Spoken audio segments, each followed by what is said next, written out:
श्वेता जी कैथल से। जी राधा वल्लभ श्री हरिवंश महाराज जी। महाराज जी, मेरा प्रश्न है कि भगवत प्राप्ति होना और कल्याण होने में क्या अंतर है?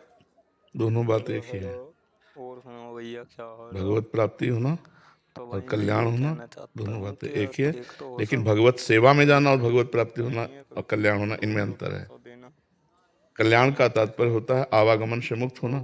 तो जीव जब भगवान का साक्षात्कार कर लेता है या तत्व साक्षात्कार कर लेता है, दोनों में आवागमन से मुक्त हो जाता है। लेकिन वो भगवत स्वरूप होकर दास्य भाव से, सख्य भाव से, वात्सल्य भाव से, गोपी भाव से, सहचरी भाव से सेवा में जाना, ये अलग बात हो जाती है। भगवत धामों में भगवत स्वरूपों की सेवा में स्थित, ये अलग बात, ये प्रेम क्षेत्र हो जाएगा। कल्याण, मंगल हो जाना, सायुज्य, सामीप्य, सारूप्य आदि मोक्ष प्राप्त कर लेना, ये सब एक ही शब्द का है, उसमें कोई अंतर नहीं। कल्याण तभी माना जाता है जो आवागमन से मुक्त हो जाता है। आवागमन से मुक्त होना ही भगवत प्राप्ति है, मोक्ष अवस्था है। लेकिन प्रेम, ये अलग बात हो जाती है। भगवत सेवा में जहाँ जैसे अपने लोग हैं, भाव देह से अपनी स्वामिनी जी की प्रिया प्रीतम की सेवा में जाना, उसमें फिर धर्माद्यर्श चतुष्टयम विजयताम किम तद वृथा वार्तया सैकांतेश्वर भक्ति योग पदवी त्वारूपिता मूर्धनि यो वृंदावन शिवनि कश्चन घनाश्चर्या किशोरी मणिस तत्कंकर रसामृताधि परम चित्ते न मे रोचते। जो हमारे शास्त्रों में 4 पुरुषार्थ वर्णन किए गए हैं, धर्म अर्थ काम मोक्ष, इनसे हमारा कोई संबंध नहीं है। धर्माद्यर्थ चतुष्टयम विजयताम, ये विजय को प्राप्त होते रहे। लेकिन मुझे इससे ईश्वर की एकांतिक भक्ति से भी, बोले तो आप चाहते क्या हैं? बोले यो वृंदावन शिव कश्चन घनाश्चर्या किशोरी मणिस तत्कंकर रसामृताधि परम चित्ते न में रोचते। जो वृंदावन की सीमा में विराजमान महारानी लाडली जो हैं, अपने प्रीतम के साथ सदैव उनकी परिचर्या मिले, उनकी सेवा मिले। मुझे न धर्म चाहिए, न अर्थ चाहिए, न काम चाहिए, न मोक्ष चाहिए, जैसे भरत जी कह रहे हैं प्रयागराज से। यद्यपि हमारा धर्म नहीं है मांगना, क्योंकि मैं क्षत्रिय कुल में प्रकट हुआ हूं, पर आज मैं मांग रहा हूं।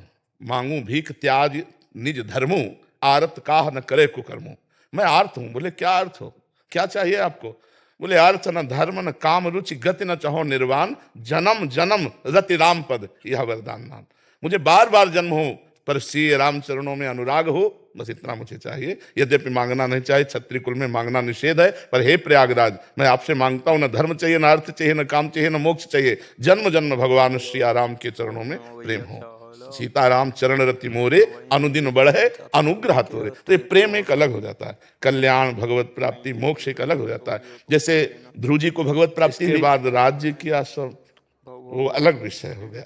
विभीषण जी को भगवत प्राप्ति हुई, वो अलग विषय हो गया। लेकिन यहाँ जब भाव देह के द्वारा इसी शरीर में रहते हुए, न स्थूल न सूक्ष्म न कारण, दिव्य चिदानंद भाव देह के द्वारा अपनी प्रियाजू के समीप हर समय उनकी दुलार में मगन रहना। हमें दर्शन का नहीं कि दर्शन हुए और चले गए, नहीं, छिन छिन बिहरत संग, छिन छिन निरखत प्रेम भरी, छिन जस कहत अभंग, यह जो कृपा हरिवंश। प्रतिपल अपने स्वामिनी जी के नजदीक सेवा भाव में उनको दुलार करते रहते हैं। तो ये एक अलग क्षेत्र हो गया जो सबसे अलग है, सबसे अलग है। मोक्ष से भी ज्ञान के द्वारा जो मोक्ष या योग के द्वारा जो समाधि, भक्ति के द्वारा जो भगवान का साक्षात्कार, उससे भी अलग ये प्रेम लक्षणा विशुद्ध नित्य विहार रस प्रिया प्रीतम का है। तो कल्याण, भगवत प्राप्ति और मोक्ष ये एक ही।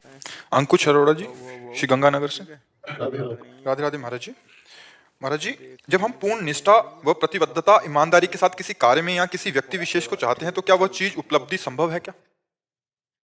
व्यक्ति और कार्य, इसमें प्रारब्ध टांग मार सकता है, लेकिन भगवत प्राप्ति निष्ठा हो जाए और पूर्ण प्रयत्न और कृपा तो निश्चित हो जाएगी, इसमें हमें कोई संशय नहीं। लेकिन सांसारिक व्यक्ति और सांसारिक कार्य की पूर्ति में प्रारब्ध बाधा डाल सकता है। अगर आपका अशुभ प्रारब्ध है तो आप लाख प्रयास करो, वो व्यक्ति आपके अनुकूल नहीं हो सकता, वो वस्तु आपके अधिकार में नहीं आ सकती, वो स्थान आपके अधिकार में नहीं आ सकता। प्रारब्ध प्रतिकूल हो गया तो नहीं। और भगवत प्राप्ति में प्रतिकूल हो जाए प्रारब्ध, तो प्रारब्ध की ऐसी तैसी, वो कुछ नहीं बिगाड़ सकता। भगवत प्राप्ति में कुछ नहीं बिगाड़ सकता, क्योंकि प्रारब्ध का केवल प्रभाव शरीर पर है, प्रारब्ध का प्रभाव हम पर नहीं है। और जब हम भगवत प्राप्ति के लिए चलते हैं, इतना ज्ञान तो होने ही लगता है कि मैं शरीर नहीं हूँ। तो शरीर में प्रारब्ध का प्रभाव होगा और अंदर से आर्त भाव से चिंतन होगा, हमें भगवत प्राप्ति तो हो ही जाएगी। सांसारिक कार्यों में प्रारब्ध अगर कमजोर हो गया और पुरुषार्थ प्रबल हो गया तो प्राप्ति हो जाएगी। अगर प्रारब्ध जोर हो गया, पुरुषार्थ कमजोर हो गया तो फेल हो जाओगे। समझ पा रहे हो आप हमारी बात? पुरुषार्थ जानते हो किसे कहते हैं? जो वर्तमान में क्रिया कर रहे हो। और प्रारब्ध उसे कहते हैं जो पूर्व में पाप है।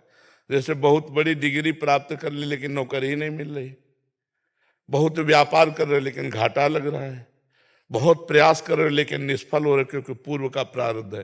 पर भगवत प्राप्ति में ऐसा नहीं। एक मार्ग केवल ऐसा जिसमें प्रारब्ध या शुभ अशुभ विनायक इनकी कोई दाल नहीं गलती। जो निरंतर भगवान नाम चिंतन करते हैं, भक्तों का संग करते हैं और सत्संग सुनते हैं, उनमें विवेक जागृत हो जाता है। वो काटते रहते हैं आए हुए दुख सुख के राग को और भगवान के चिंतन के प्रभाव से इस माया के द्वंद्वों पर विजय प्राप्त करके भगवत प्राप्ति कर लेते हैं। यदि तुम्हें अपने कार्य की पूर्णता करनी ही है तो नाम जप करो। नाम जप से बढ़कर कोई नहीं प्रारब्ध को रोकने वाला, कोई नहीं समर्थ। नाम जप करोगे प्रारब्ध ऐसे रुका रहेगा जैसे तटस्थ भूमि समुद्र को रोक लेती है। नहीं तो प्रारब्ध बहुत बलवान होता है। अगर प्रारब्ध अपने पे आ जाए तो अच्छे अच्छे हर कार्यों में विघ्न डाल सकता है। पर नाम जप यदि चल रहा है तो जिते विनायक शुभ अशुभ विघ्न करे नहीं कोई, विघ्न करे नहीं कोई, डरे कलिकाल कष्ट भय, हरे सकल संताप हर से हरिनाम जपत जय, उसकी विजय हो जाएगी। यदि नाम जप चल रहा है तो विजय। अगर नाम जप नहीं तो फिर प्रारब्ध तो मिट्टिया मेट कर सकता है।